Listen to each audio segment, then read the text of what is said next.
What's up, guys? Intellitech Studios here. It is a beautiful rainy day here in Illinois, and prior to it raining, I picked up a vacuum. Now, I actually never intended on picking this up, but there was someone in my city that posted a cat tree for free, and, well, I wanted to get one because the scratching post that we had for our cats was from Five Below. It was a good few, maybe like 4 or 5 months old, so a lot of the actual string was wore away, and one of our cats was starting to tear up the vanity in the bathroom, which isn't a big deal because it's going to be replaced anyways, but still, we want to stop that from happening. And of course, give them something nicer. So we got the cat tree, and they also had this just sitting on the side of the curb. So we asked them, hey, are you getting rid of this? And they're like, yeah, take it. And so we did. And by we, I mean my fiance, because I actually wasn't there whenever they picked it up. Whenever they picked up the cat tree, that is. They just happened to grab this and was like, hey, I brought home a vacuum. And I was like, okay, cool. So, free vacuum, can't complain about that. So, it's plugged in. I'm not sure how well it runs. I have not turned it on yet. But as you can see, it's a oh, okay, well, it's missing the cyclone, so that's automatically a problem right there. It's a Bissell PowerForce Bagless. I can already tell it's the Blue Base 6594 from 2004, or maybe early 2005. Let's fact check that. Yep, 162nd day of 2004. So, stickers peeling off like these always are. It's missing the combo tool and the crevice tool, but it has the extension wand, which is fairly typical of Bissells of this era. They always lose the other attachments, but they always manage to keep the extension wand. But yeah, I'm gonna guess this is dirty. Yep, that's very dirty. Full of actual dirt and, there's pet hair, there's human hair, there's a bunch of hair in here that's clearly gotten past the motor. It's very dusty, as you'd expect. If you notice, it's missing the upper tank insert, or the cyclone, whatever you want to call it. And as a result, the pre-motor filter is completely plugged with junk. It does have the pre-motor filter. So, right off the bat, it definitely needs a cyclone. But the bin appears to be in good shape. Let's check up on that filter, which is kind of hard to do with one hand. I feel like there's going to be a lot of debris. And yeah, looks like they lost the cyclone, ran it without it, immediately clogged the filter, and then gave up and decided to throw it away. Or probably went out and bought a new vacuum as a result of a holiday deal and decided to stop putting up with this. Whatever the case may be. So, I'm going to vacuum off this filter real quick. Side note, if you like blue things that are electronic just like this, then go subscribe to Intellitech Mobile, where I'll soon be doing a review on the Galaxy Note 8, especially the one in this deep sea blue color. So, there's that. Alright, so I'll attempt to wash this filter after this, but in the meantime, we're just going to vacuum this off and see if this makes any difference.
Okay, so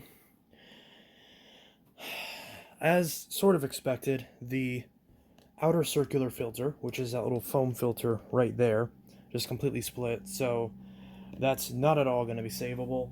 And the inner circular filter as well, there's way too much junk in here. This is not going to be washable. This is not worth saving either.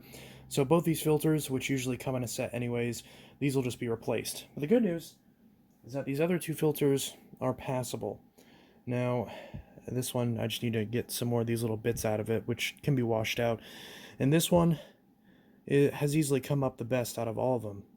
Now, it's not perfect, so I will try to replace this, and I'll also try to wash it. And for whatever reason, if I can't replace it, then considering how good it looks now already, this should wash up just fine. So I'm going to wash these, and I'm going to replace these two. But we will still put this back in just for testing purposes, just to see if this thing works. So I'm going to throw away that filter, and I'm going to put everything back together. Alright, so we're going to put this back in there. Again, I don't recommend running it without the outer circular filter, but this is only going to be brief. You at least can do it briefly. This is very loose, as tends to happen with these. So it's definitely leaking a good amount of stuff, but at least this is positive air pressure, so it's not the worst in the world, but still not good. So we're going to put the pre-motor filter right back in there. We're going to take our post-motor filter right in there. And before we test this, I know I have an upper tank cyclone, so I'm going to go grab that real quick. It's not going to match, unfortunately, but I mean, it'll work. A few months ago, someone was supposed to be buying a parts machine that was a Bissell PowerForce Bagless Turbo 6596, which that machine is identical to this one, with the only difference being that it has an onboard turbo brush. And I did grab the cyclone from it. Because it sat out for a while, a lot of this dust is caked on, so it will need to be properly cleaned. But in the meantime, this will work. And while this doesn't match, it's not the worst match in the world, because at least it matches the logos and some of the red accents. So I know it's not the blue cyclone, but it will work. Whenever a part's missing, you really can't complain. It's very loose for some reason. This one actually may be faulty. I'm not sure why it's so loose. I almost wonder if there's a fault with the actual upper tank, which I've never seen on one of these.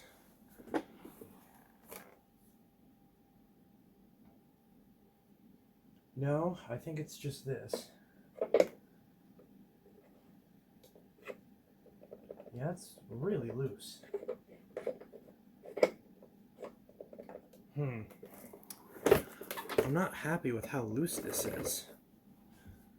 Like, you see that? How I'm shaking it and there's so much wiggle. I'm gonna go see if I have another one of these and see if that makes a difference. So I do have another one that I found. Both of my spares are from turbos, so they're red.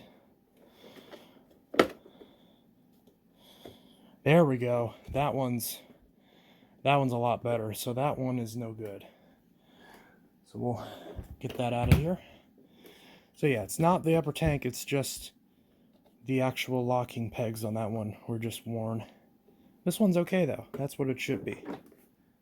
Alright. Put that in there. And now that we've got that situated, let's look at the bottom. Okay, a lot of hair on the brush roller, as you'd expect.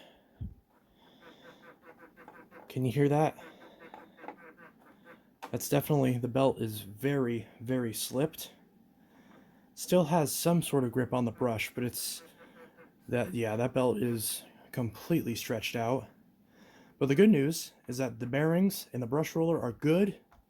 It's spinning completely freely, and the bearing, or the bristles look good too. So this brush roller is good. So far, we've fixed the issue of it not having an upper tank. We will replace the inner and outer circular filters, at least depending on how well this runs. If it needs a motor, then this is going to stop right here. But if, as far as just down here, it needs a belt. Not sure about the light bulb, but that's not really a necessity anyways. So now, moment of truth. Let's see what happens when we turn this on.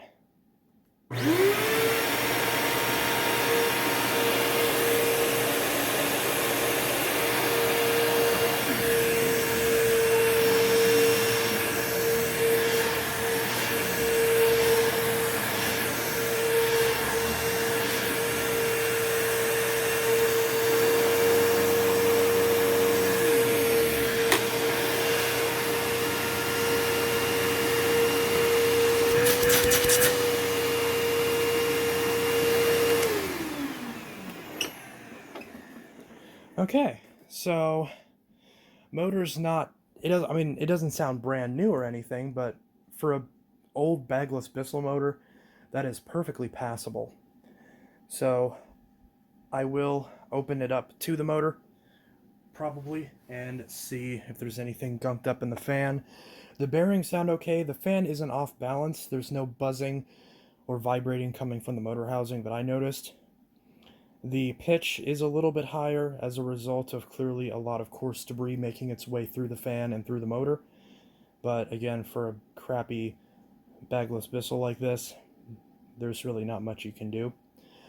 Has suction, so it's not clogged. So if I really wanted to, I could easily just slap a belt on this, clean up the brush roll, slap a filter in it, dust it off real quick, and it'd be good to go. For a donation or something, simple like that. Also, like many of these, the handle is a little bit loose on it because whoever had this didn't quite put the top screws in all the way, mainly on this side. So this screw's a little loose, but that'll tighten up just fine.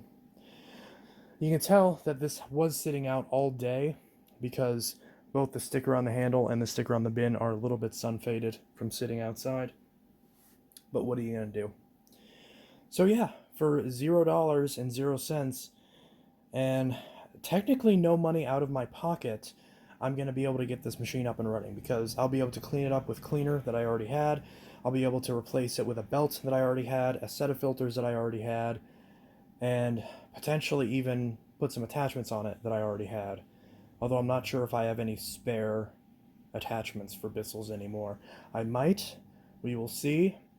So, for those of you who have been watching this video, if you want this machine, well, comment below, and I will gladly facilitate a sale on Facebook Marketplace once it's all cleaned up.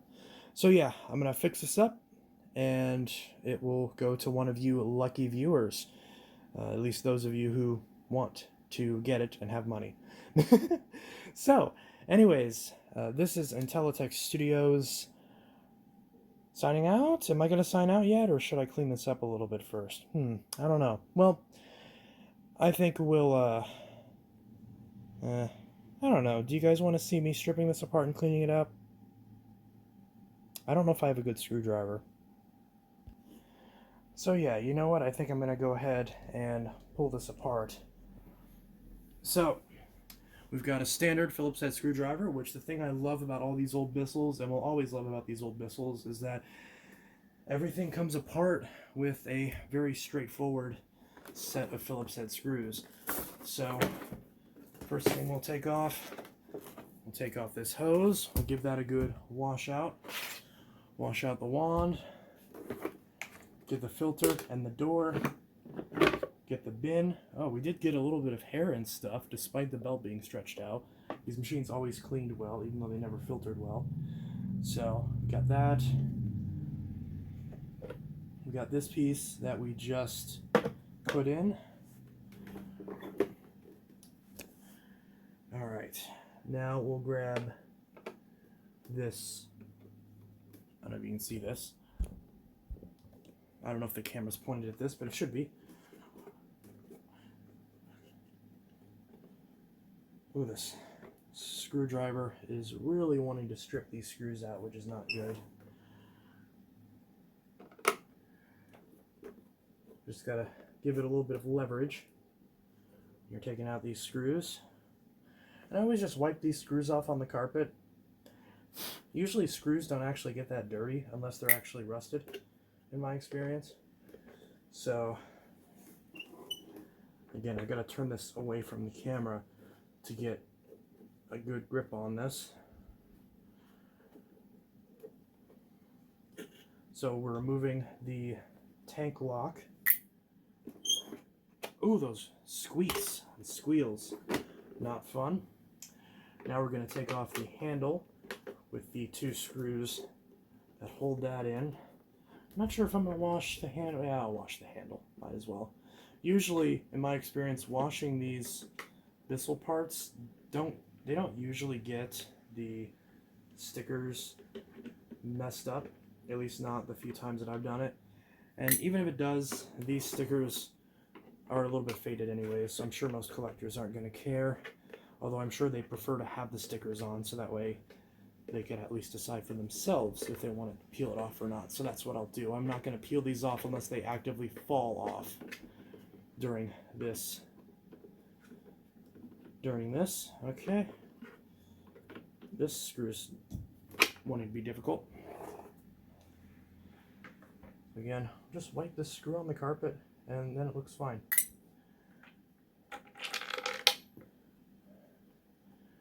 There's our handle. There's our other screw. Wipe that on the carpet, get that nice and clean. There we go.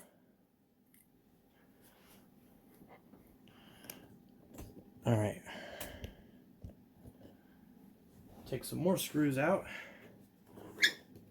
Again, these wheels are very squeaky. We'll take out the rear hose, which again, there's like a lot of debris in here, so I have to point it towards me to be able to actually get my screwdriver in there to get this screw out.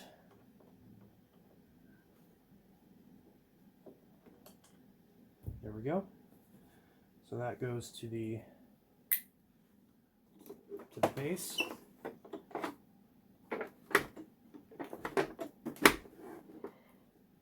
We got a lot of debris in these screw holes,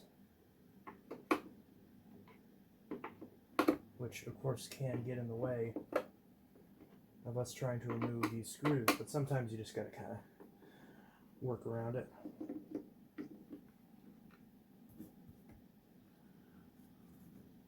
Then just wipe that on the carpet, get some reasonably clean enough at least. Now this one, let's see, is this in frame? Yes, it is.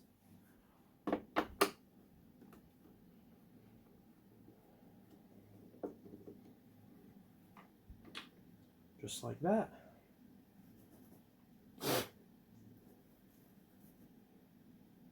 That one has a little bit of rust on it, but it's only on the side. It's not on the actual screw head, so it shouldn't be a problem.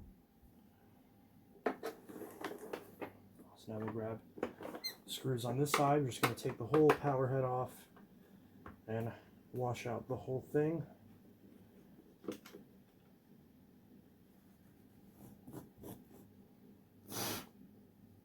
There we go.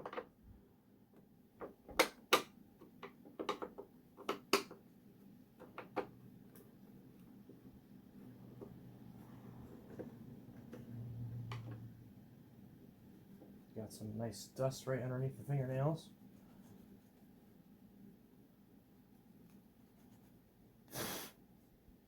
Piece of lint stuck to that screw. There we go. So now we can pop this out. We're gonna grab this hose and pull this out. Grab that side piece.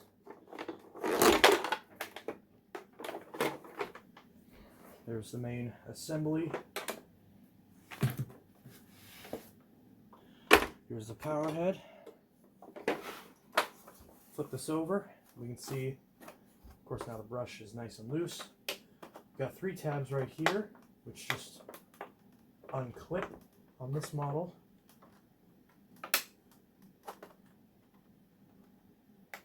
I find it's easiest to get the edges and then get the middle, and that just maneuvers right off.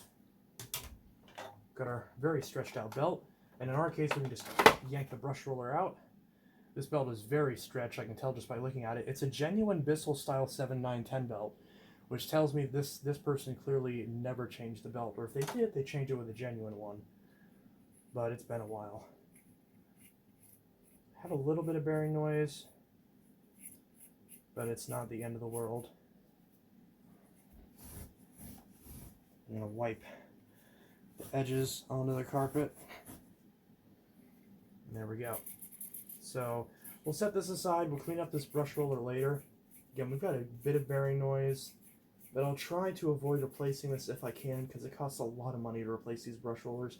Usually around 25 to 30 bucks for a replacement brush roller, and that's whether you go genuine or whether you go something like CWP. So it's not usually worth it to replace these unless you're dead set on keeping this exact model up and running. If you don't care about the features of these older Bissells like the headlight and all that, then it's worth it to just set that money aside and invest in a newer machine, unless you are specifically wanting to keep your old machine running, which for environmental reasons or sentimental reasons is perfectly valid, and don't let anyone tell you otherwise. But if you only care about the machine working, then it's up to you if you want to invest in a replacement roller when this seizes up, or if you just want to get a new vacuum. So we've got that. Now there are a few screws inside here that allows us to take off this piece, this actual brush housing, and these do tend to wear out on these models, which is why they're not my favorite. I actually prefer the square base models because, especially the divots right here, these will always get worn away. On this model, it looks great. The last few of these that I've had, this insert just would not allow a new brush roller to fit in it, and that caused some issues. So that screw's not too bad. Again, most of these screws are the same. Most of them, keyword, most of them are the same size. So what we're going to do is we're going to bend this back, and now we can take out the height adjustment wheels. And finally, those two screws should, oh no, never mind. So there are two more screws on these edges that I always forget about. Again, with plenty of dust in the way of accessing them.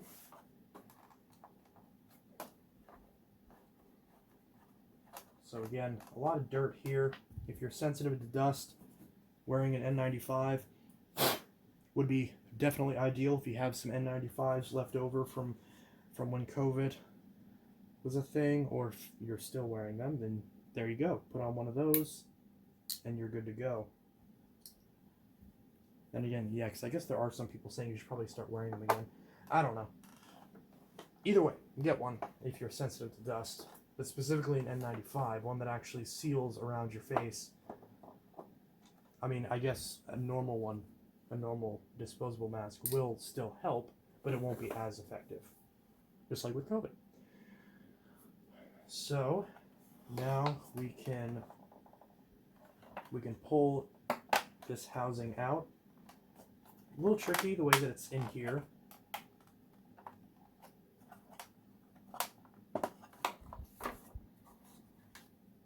Am I missing a screw somewhere, or is that it? Oof.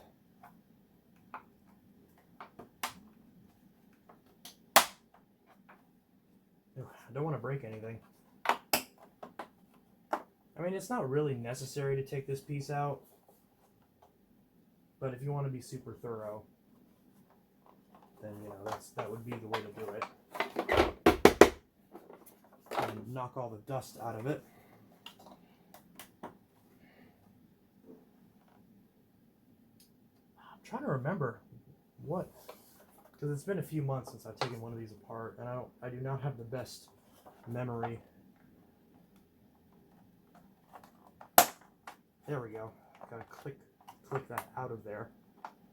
Is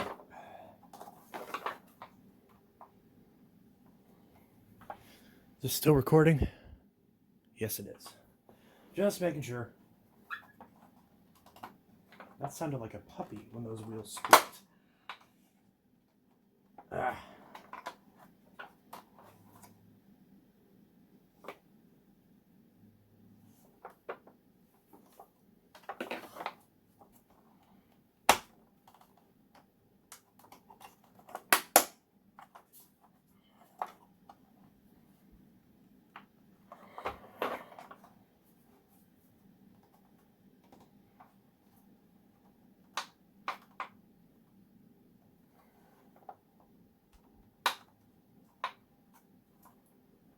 I'm not sure why I keep having problems with this. It just doesn't want to come out.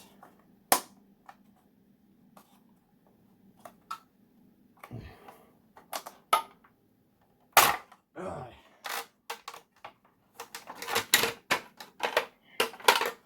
There we go.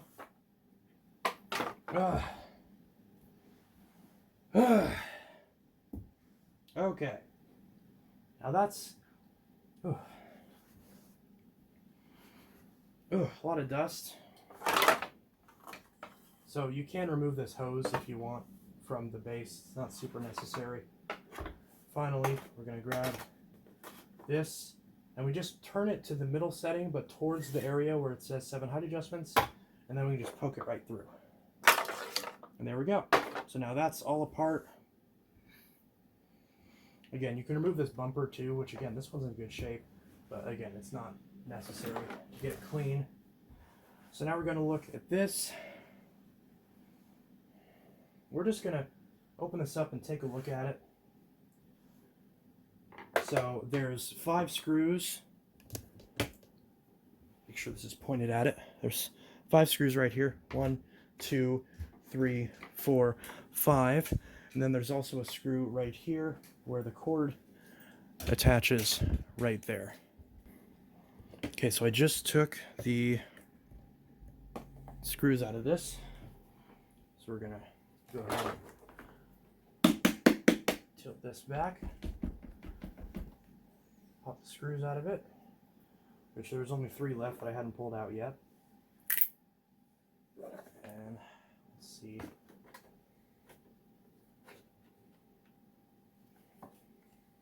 Okay, that's not too bad. It's a bit dusty in here, but it's not too bad. The motor is not in too bad a shape. So yeah, motor's fine. Armature's fine. The carbons look fine. They could use a polish, but nothing too major. Not bad at all, considering how old this thing is. Not in bad shape at all. So I'm not too worried about cleaning out this section, but I am going to, again, since we are in here, I'll take out the motor.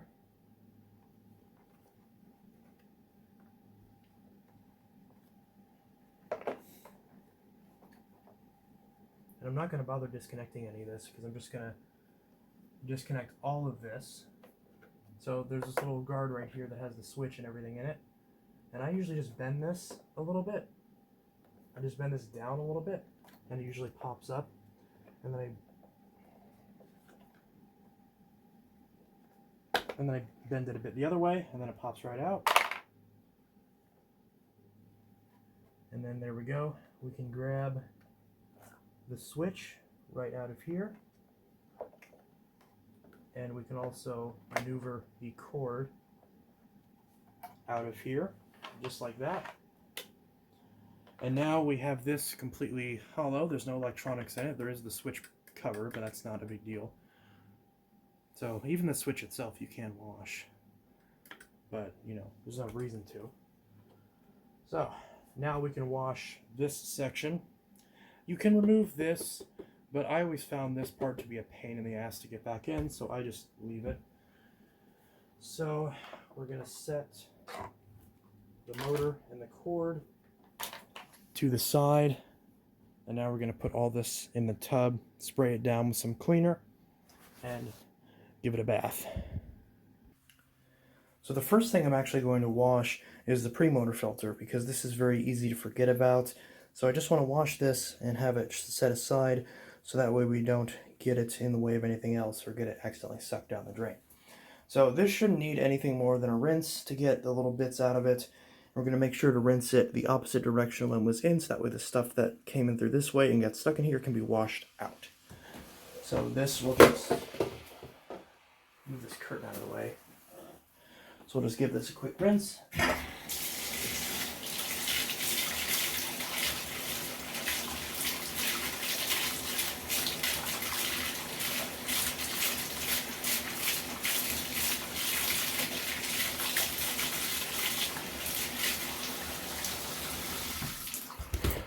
Oops, sorry, I didn't mean to bump the tripod.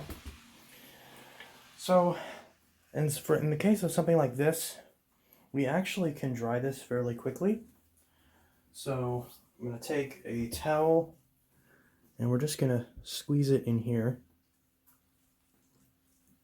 Squeeze it a couple times. It's not going to be bone dry, but at least get the majority of the moisture out of it. So we can now set this aside to dry properly. So for now I'm just going to set it, well, I was going to set it up there, but that part's dirty, so we'll just set it somewhere and move on to the other things. So next we're going to wash the hose. The reason why I'm washing the hose next is because you want to get this out of the way, because the hose, especially stretch hoses, will take a long time to dry properly. So you want to just get this out of the way so it has the most time to dry.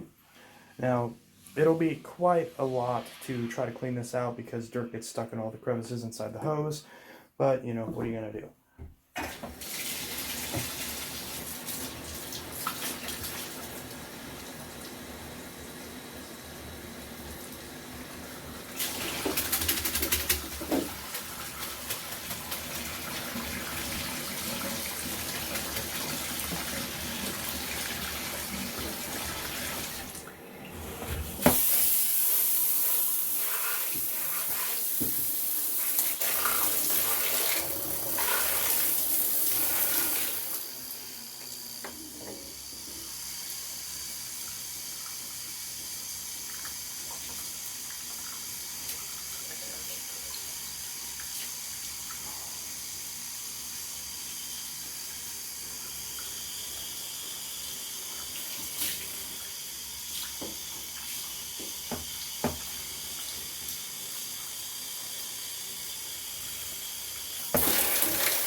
I almost wonder if this hose is clogged, because it feels like the water isn't coming out as much as it should, considering how much water I'm spraying in there.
So these little side pieces only ever really need a rinse, so I always just wash these first and set these aside so they don't get lost.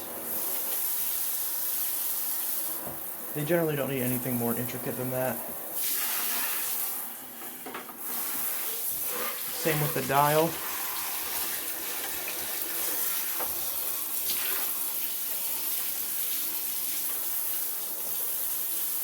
So I usually get the smaller things out of the way first, since they never really are that dirty.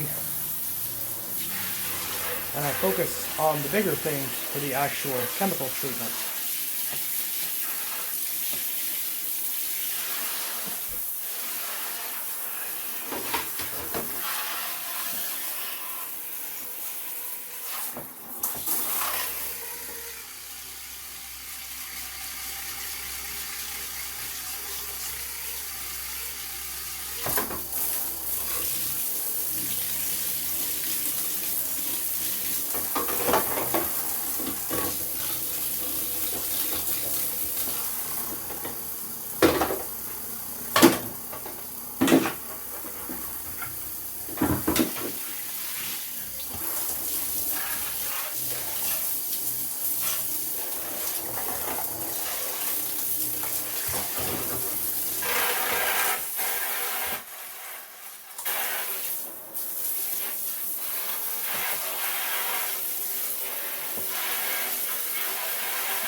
Now, this filter is getting replaced anyways, but I'm just going to see if it'll wash out, which it might, but it also might not. So now that I've spent a good number of minutes rinsing everything off, we're going to actually treat everything with a chemical cleaner. Now, normally I use ZEP Industrial Degreaser, but this time I'm trying Formula 88, or at least I think that's what it's called. But, yeah. Yep. Formula 88 degreaser is what I'm using today. Got it from Big Bottle from Home Depot, and it was actually already pre-measured. Is that the right terminology? It was already pre-calculated, whatever the word is. So it's not a concentrate, it's just a straight mix of what you're supposed to use.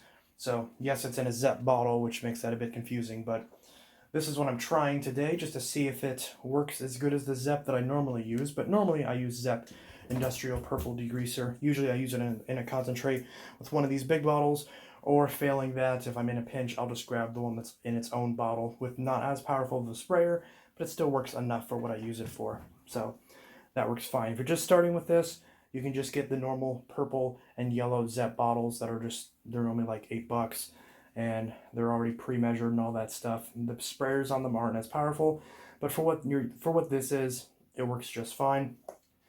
And if you do use this, it's a powerful chemical cleaner. I specifically use this so that way for machines where the dust is really caked on, a lot of times washing them alone doesn't get them quite clean.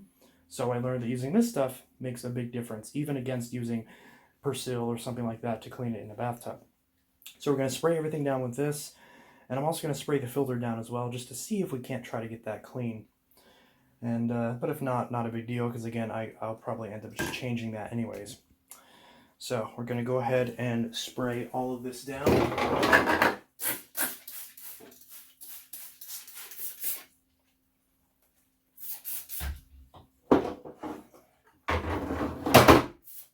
I want to be very careful with this stuff because it's first off, if you get it on your hands, you immediately want to wash your hands off. Just rinse them off with water because this stuff can burn your hands. At least I know the Zep variant can. This is the first time I've gotten this stuff on my hands. It's the first time I've used it. But yeah, this particular stuff, this Formula 88, I already don't like it as much as Zep because this particular chemical off-gasses a lot, whereas Zep usually doesn't. So my review of this so far, well, first off, we'll see the cleaning results, but as far as the smell, that's not very good. But we're going to go ahead and spray everything else down real quick. Alright, so it's been sitting for a little over 2 minutes now. It only needs to sit for about a minute before the stuff has sort of done its job. So now we'll just rinse everything off.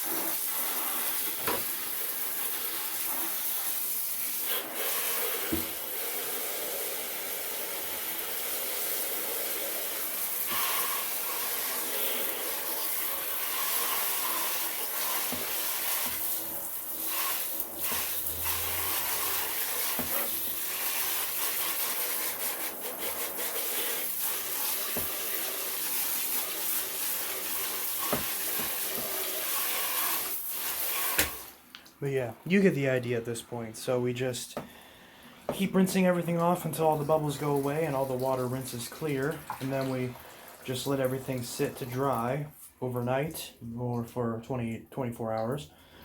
And then once it's all dry, we just kind of put everything back together. Alrighty, so here we are after everything's been washed.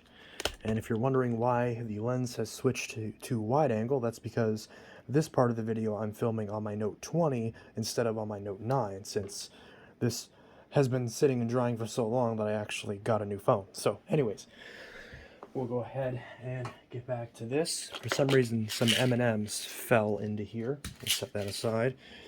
So here's the inside of it. Unfortunately, there's some hair that's gotten in here just from it sitting, which is really annoying. Kind of defeats the purpose of cleaning it out if it's just going to get all dirty again, which I just noticed. So that's annoying. So I'll vacuum that out real quick. Alright, so here is the main housing assembly. We can see it's nice and clean for the most part. It's gotten a little dusty from sitting, but a little wipe down will take care of that. It's still much better than it was. I also have the motor assembly with its own housing piece. I didn't wash this, so you can see I wiped it out, so there's still some dust in like the very corners, but it's good enough. I'm not too worried about it. So now we've got to put this whole switch assembly and everything back together. So that'll be a bit of a process. So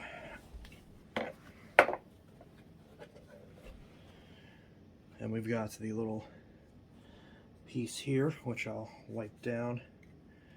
Again, this part doesn't have to be perfect because it's not like this is a part that you touch or anything, but you still want to make sure that it's not full of dust. A little bit's okay. It's not going to be perfect. So make sure we're not sitting on the cord right there. So the motor goes in just like this.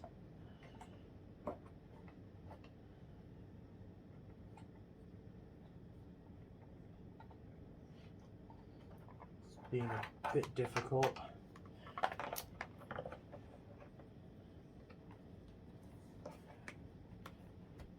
It's not wanting to sit in there properly. There we go. So that is in there. Let's make sure that this is pointed at it. We actually, in this case, we don't even need the wide angle.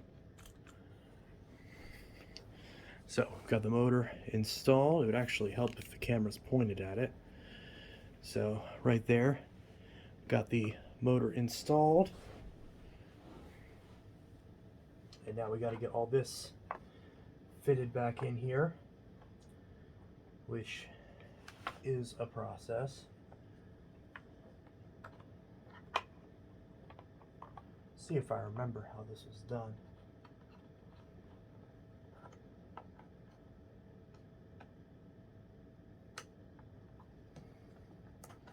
So the switch slides in there. There we go.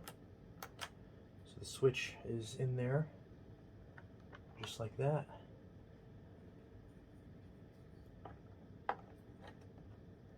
That piece goes on.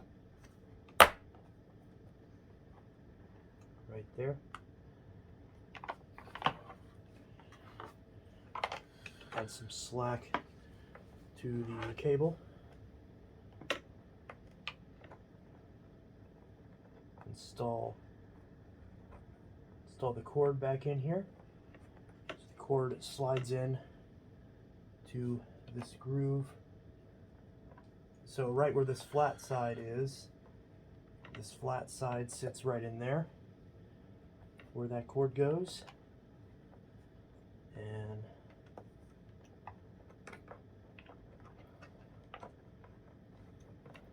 there we go.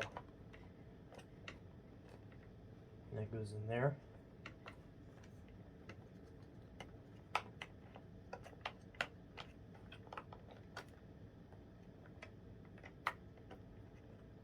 Just like that.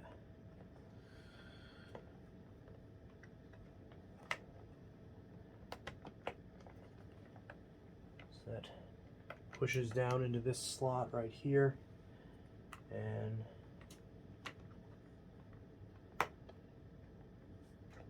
pops in right there.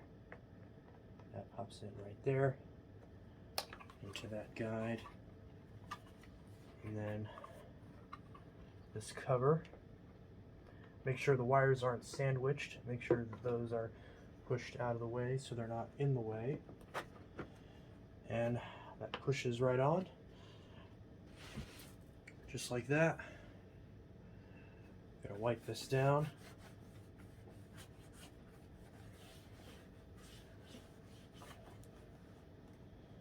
Make sure to get this nice and clean.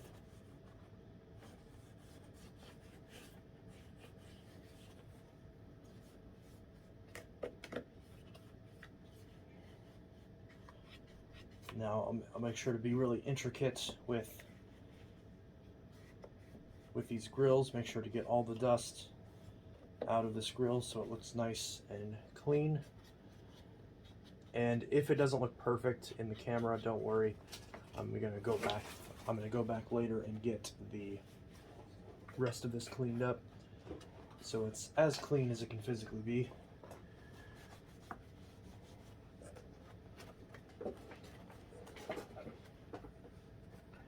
There we go.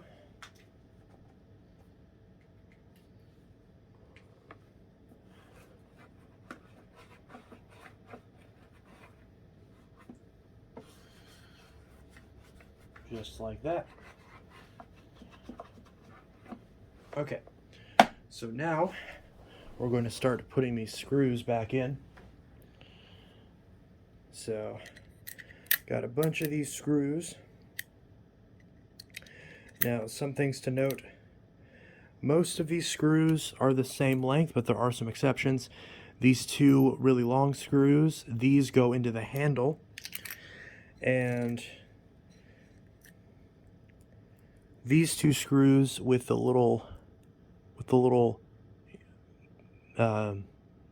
flat bits, these hold in the cup lever, the dirt container slider thing. I just forgot the name.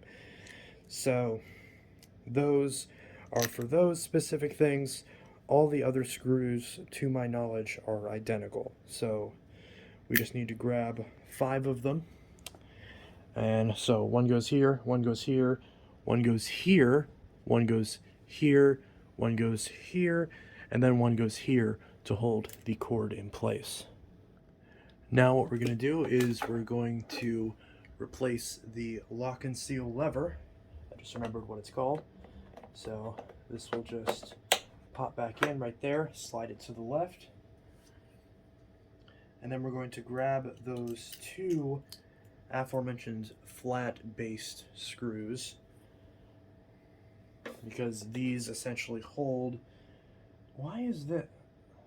Oh yeah, because I forgot I didn't wash that part. Ah, I'm an idiot. Should have washed this part. Yeah.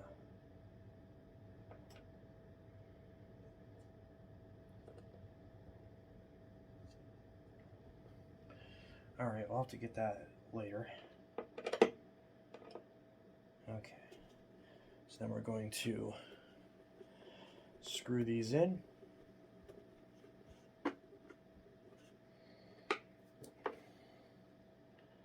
And we'll get this one too. So we'll screw this one in. And it's a bit tricky to get these ones in unless you remove this upper tank, which I never really bother. It's not really necessary. And it's a lot harder to do on this version than it is on the first gen clean views. So that is that.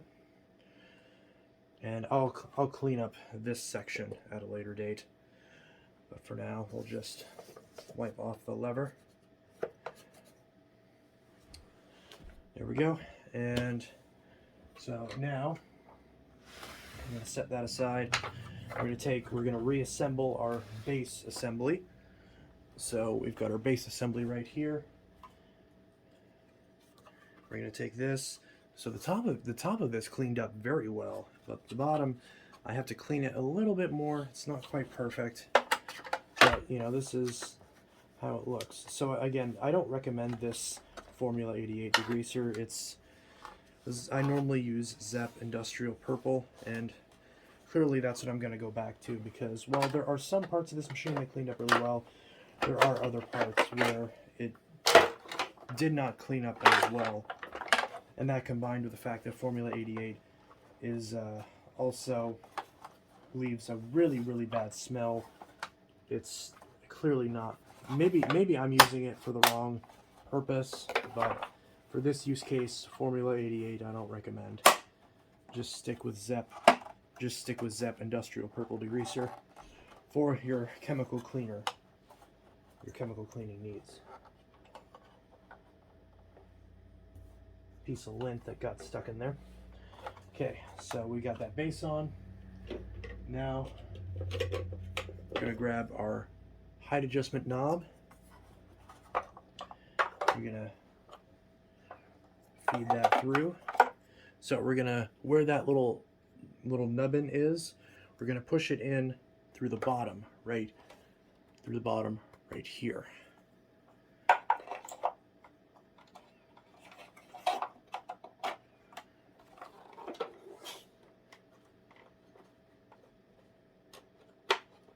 There we go. See, we push it in through the bottom just like that, and now we can slide it in place. Just like that. Now we've got our height adjustment wheels, which are nice and clean for the most part. We're gonna slide these on.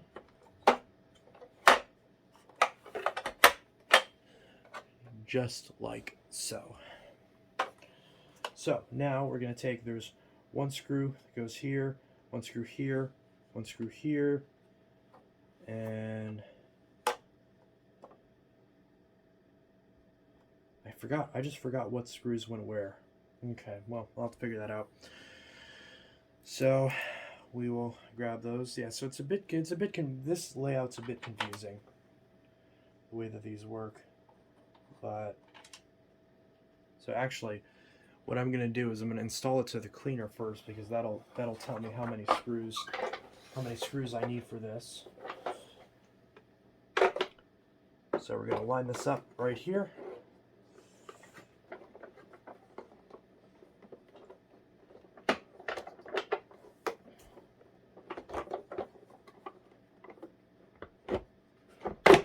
There we go. Line that up right there and lean that back right there. So we've got one side goes on that side, and one side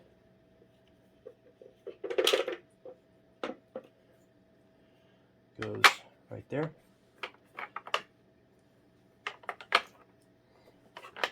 So they should just sit into place. There's not really much lining up on these for the most part.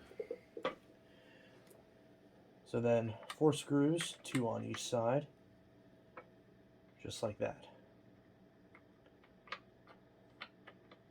So yeah, so 2 screws on this side, 2 screws on the other side. Now we're going to attach the lower hose. So I might have to rotate this.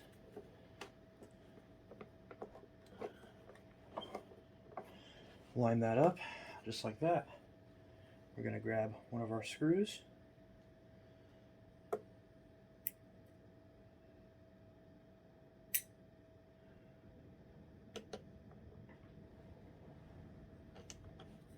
I really wish I need to get one of those things that magnetizes my screwdrivers.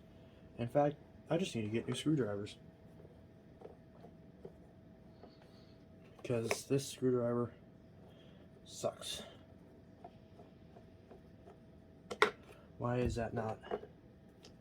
Oh wow, that wasn't even lined up. That's great. That'll happen sometimes, where you're just not even screwing it into anything. There we go.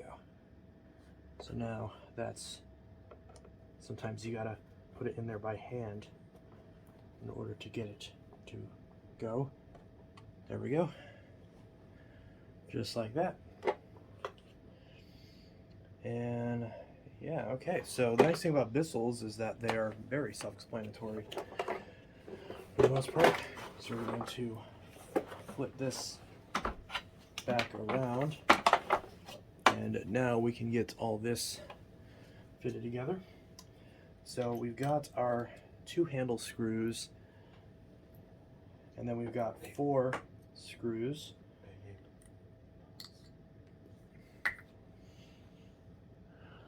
All right, so I figured it out. I always figure this out, but I just seem to, my brain just kind of freaks out whenever I see it. So screw goes here, right here. Screw goes up here, not here, here, right by the wheel. And then, of course, the ones go in the borders. So these 2 bits right here, even though they look like they're screw holes, those are where the base plate sits. I always make that mistake. I always hesitate every time I look at this, because I see these infrequently enough that I have to do a double take to see that. But nope, in fact, that's where the screws go, because the only screws that are left are in fact the handle screws. And in fact, I just seem to have misplaced those handle screws. Oh boy. Okay, well, we'll have to... Yeah, okay, I just misplaced the handle screws, so I'm going to have to find those. See, this is the funny thing about magnetic screw tray. Not only does it hold your screws on the inside, but also on the outside. Those handle screws were hidden, so we'll get to those later. But first, we gotta install the belt, the new belt, and install the cleaned up brush roller. Alright, so I got all the hair off the brush roller. It's not perfect, but if it'll avoid me having to put in a brand new brush roller, then so be it. Because the bristles on this are fine, so if I can save this, I definitely will. Because why replace it if the bristles are okay and it spins okay? Of course, since that cleaner stuff didn't do the best job, there's still some parts here that are a little I'm not going to say dirty per se, because it's been washed, but, you know, they're not perfect.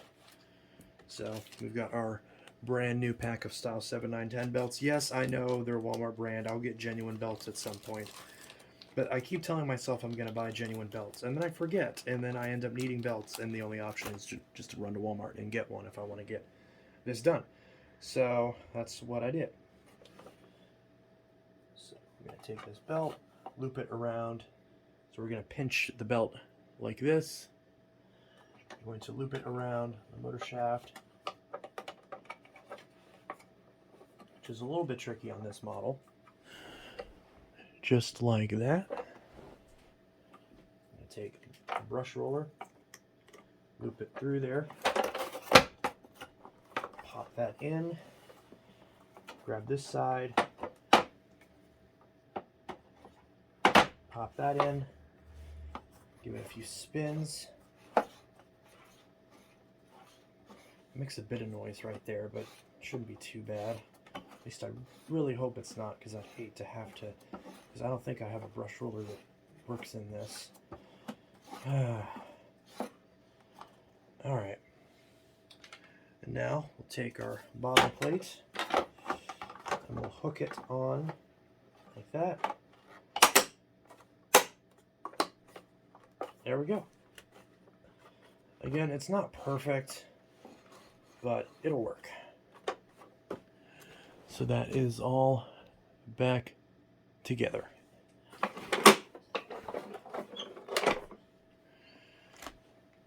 Okay. So now we've got the Cyclone that I replaced, which I know everyone's upset that this isn't the proper blue one, but it was missing on this when I got it, so I can't really do much about that. So put that in there. At least the red does still match all the logos, so it still matches. Alright, we're going to take our pre-motor filter and pop that right into the lever. Got our post-motor filter, pop that right in there, just like that. Just like that. Take our filter cup, pop in our filter. It needs the outer one, but it's not a big deal. Whenever I sell this, so this filter, I was able to wash the smell out of it, so thankfully that is okay. So we'll see how that performs. There's a lot of play in this dust cup, but that's to be expected with these. There we go. It's looking nice and clean now that that's covering the gross part. So now that we've got that, last thing we need to do is take our handle, which the handle I still haven't cleaned yet. So I'm going to grab another disinfecting wipe. Hi, Boo. Okay, well, never mind.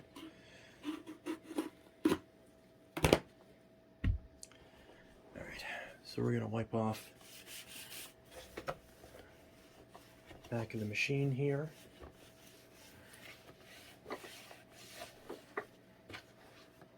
I'll wipe off the handle, which has some dust on it.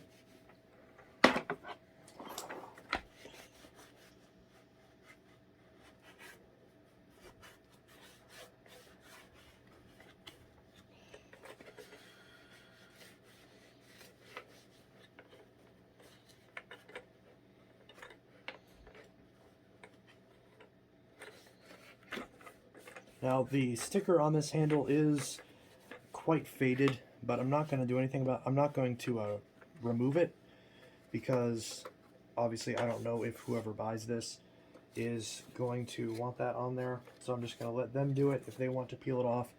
If you do decide to peel these stickers off, they, in my experience, don't leave any residue, since plastic-based stickers, which is what these are, never usually leave residue. So it's not like it's a problem that someone would have to deal with. If they want it gone, they can easily remove it. But it's been on this long, I'm not going to be the one to take that sticker off. So I'm going to leave that for the customer. And I'm just going to clean out the part where the hose goes. Not going to be perfect, but get our screwdriver in there. Just to kind of get the dust out of there.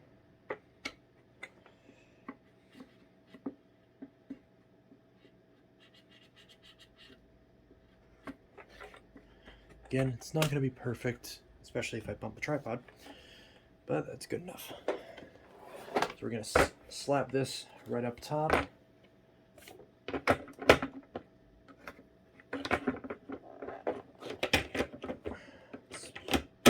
There we go. It's being a bit difficult. You can see right there. It was being a little difficult, but that's okay. We're going to grab our 2 screws. One goes in on each side. You always want to make sure to put these in all the way. A lot of times when you get these, the handles will be loose because the previous owner didn't put the screw in all the way, which, you know, that tends to happen. There's a way to do it where if you hold it towards the very edge of the screwdriver, I guess it would help if you actually could see that. So you just kind of hold it right at the top of the screwdriver. Oop! I need to replace my screwdriver. But yeah, see, that side is in firm. Now this side, again, if I was left-handed, this would be a lot easier to kind of demonstrate this. But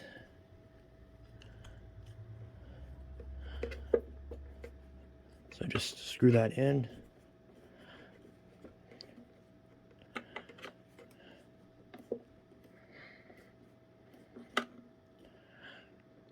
There we go. Now that handle is not going anywhere. I keep jamming my finger on the hose hook. Cord hook, still okay. Little squeaky, but not too worried about that. Alrighty. And then there's the only attachment this machine came with, which is the extension wand. Oh, there's a receipt stuck in there. Good thing I checked that. I didn't wash this out. Probably should have. Whatever. Right there. And finally, the hose. Now the hose, you always have to make sure it dries out. This one smells a little funky for some reason. I hate these. This is the reason why I hate these hoses, because they never dry out properly, and this one doesn't smell the best. Oh, then again, I just stretched it out a little bit, and now it smells fine. This side smells funky, but this side smells fine. I wonder if that'll go away with running it. So this is the twist and snap hose. So there's 2 little grooves right there, 2 little notches right there. Just line it up. Since this one just goes straight on, there's not really any way to get it wrong. But generally you want to make sure that this curves upwards. A lot of times these hoses will be kinked right here.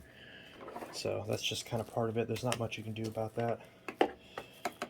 Thankfully these hoses swivel, so you can put that on properly. It's a bit loose on this one. You can tell they use the hose a lot. And then finally it clips in right up here. So many customers forget to do that part. And then the whole thing, the hose gets messed up as a result. But yeah, so that is that. It's the PowerForce Bagless model 6594, all back up and together.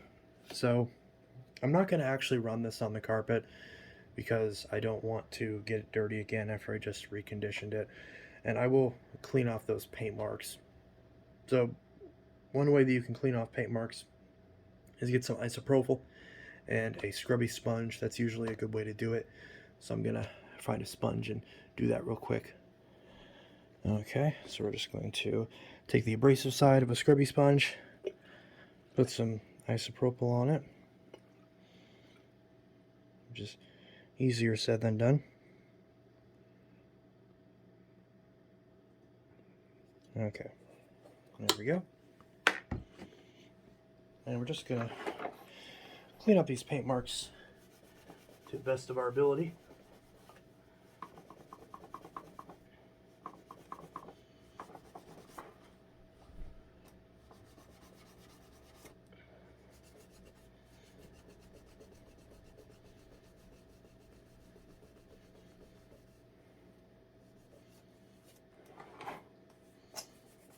Now the actual deep scratches you're of course not going to get off.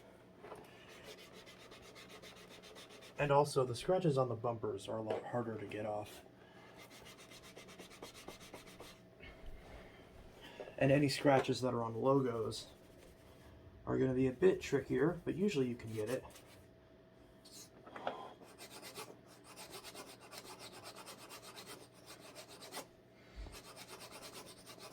actually turning out pretty good. Let's zoom in. You can kind of zoom in and see that, see how much better that looks. And I'll scrub it a little bit more, but you can see the difference right there. So this is the best method that I found of doing this, because normally I would just use the sponge with water, and that's not good because I've used this on machines that I've had for a while, like my Powerglide Platinum. Like for, if you remember the scratches on the bag door of my Powerglide Platinum. The problem with that is that it also wears away the finish, so it looks really dull because it almost like scrubs the paint into the finish, and it's not ideal. So then you have to polish the machine, and that doesn't quite look right. Now I don't have any polish here, unfortunately. If I did, that would make a world of difference as far as how this machine looks. But in the meantime, I can at least get off all the scuffs and scratches. So again, if I just it's best to put it on the side so you can kind of put your elbow grease into it. You can see there's some, oh,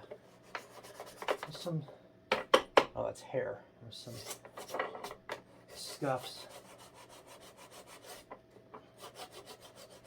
Again, once they get into these like wells right here, you're not gonna get, it's not gonna be perfect, but you can see, I don't know if you can see that scratch right there. That just came right off. The deeper the scratches are, the harder they are to get off. Some on the base plate.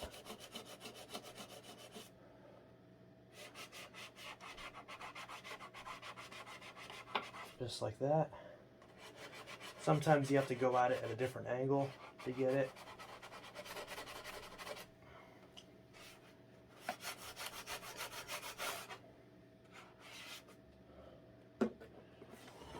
It's going to smell like alcohol after this, like isopropyl.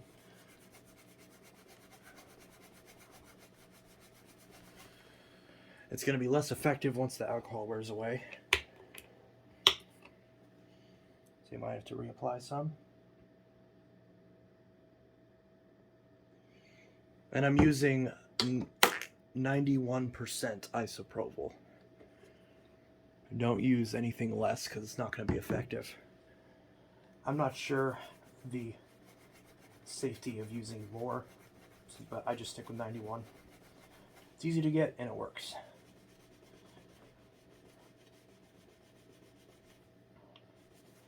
So we'll see by the end of this if we've destroyed the vacuum or not. Shouldn't. Should be good. Yeah, so now we just, there we go. That is much better. So yeah, that looks pretty good. So normally what I would do in something like this, to get into these edges, I would normally go in with a Q-tip and some isopropyl, but unfortunately I'm out of Q-tips, so I can't do that at the moment. So if you want to nitpick that, you can. But I'll get some tomorrow before the person who's buying this, or at least who says they're going to buy this, they say they're going to buy it on, I thought they said Monday, or was it Tuesday? I can't remember. But either way, it's a couple days, so I have a couple days to get some Q-tips and clean that up. I also, I've never actually polished vacuums before, so if you're watching this and you're still at this point in the video, let me know what kind of polish you recommend, because I'd love to start polishing my machines so that way they look really nice. And I mean, this looks nice, but it's not perfect. I love to get some polish to make it look perfect, so that way vacuums that I sell, they look nicer, and also the ones in my collection, I can keep them looking nicer. So if anyone has a good polish that they've used, that they specifically used a bunch of times on vacuums, on plastic vacuums with successful results. I know that a metal vacuum like a Kirby, it's a bit different. I'm talking about plastic. So let me know what you guys use, because I would love to know. But hey, on the bright side, in the meantime, I gotta say, for the most part, while this isn't perfect, I'm pretty happy with it. So that's pretty much that. It's completely all back together, and I know you guys are probably going to want to hear it run. Again, I'm not going to drop it on the carpet, but yeah, so that's pretty much that. This is Intellitech Studios signing out. I'll see you guys in the next video. If you watched till the end, thank you very much. I'm glad you enjoyed it. At least I hope you enjoyed it, since you spent this much time here. But thank you for watching. And if you watch this all the way through and you're somehow not subscribed, then consider subscribing to Intellitech Studios. But it's up to you. And I just remembered, I forgot to clean the headlights. Well, I don't have a good flat tip screwdriver to open this, so I'll have to do that at a later date. So again, it's not perfect. It's not perfect, but it's good enough for now. I'm happy with it for now. And before I actually ship it, I will do some extra little touch-ups to make it look as close to perfect as possible. So I'll be selling this for $69 with free shipping. Keep that in mind, free shipping, which obviously costs money. I know some people point out, why would someone pay that much for this? It's stupid. That's how much a new one is. Well, number one, a new one doesn't have all these features, and number two, and much more importantly, shipping is free when you buy from me on Facebook Marketplace. So that does add a bit of value, because, you know, I'm, in the interest of full disclosure, I'm the amount of money, so if I list this for $69 with free shipping, I'm making about like 40, like 46, maybe $48. And that's the amount that I'm getting paid. So that doesn't factor in me buying the belts. So technically speaking, I'm making like around 40, maybe like $42 on this in total. And so yeah, just in the interest of full disclosure, that is roughly what I'll be making, but on this machine. So yeah, I did pay nothing for it, but I also did, you know, as you can see, a bunch of work to it. And there's some other little things that I cleaned up as well off camera and in between cuts. So keep that in mind. So it's obviously whoever buys this, it's their determination on whether or not they feel like that was worth it. So yeah, that's pretty much that. So I'm not interested in showing people like, you know, in trying to convince people that I'm doing more than I am or less than I am. I'm showing you exactly everything I did to clean up this machine. So if you feel like that's worth the price that I'm selling this for, then go for it. And if not, then, well, maybe we can work out a different offer. So that's that. But also, this also functions to where if you have one of these machines and it's just really dirty or it's not working right, then hopefully this will give you the tools that you need to fix it up yourself, so you don't have to buy another one and waste it when your current one otherwise could very easily be fixed. So that's another reason why I'm doing these videos, because it's not just my goal to sell these machines to people who want them done. It's also to show people how to do it if they want to fix it themselves, because my goal is not to sell you a brand new shiny machine and convince you to sway in that direction. My goal is to show you how to do a lot of this stuff, and, you know, just to show the process, because a lot of this stuff, as far as cleaning up a vacuum, I had to learn along the way. So I want to pass all that information off to you guys as much as possible. And I'll admit, I don't know everything. There's a lot of stuff that I'm still learning because I kind of got out of the industry for quite a while before I finally jumped back into it in 2018. So I've only been full time into fixing vacuums for about 4 going on 5 years now. So even though I have been fixing vacuums since 2005, so there are some parts that I'm still kind of relearning. So keep that in mind. But if you enjoyed this video, then definitely consider subscribing, liking, and leaving a comment on what you thought about this whole process. Let me know what you think about the PowerForce Bagless. If you think it's great, then awesome. If you think it sucks, great. And that's pretty much that. So this is Intellitech Studios signing out. I'll see you guys in the next video, and I hope you all have a good one. Peace.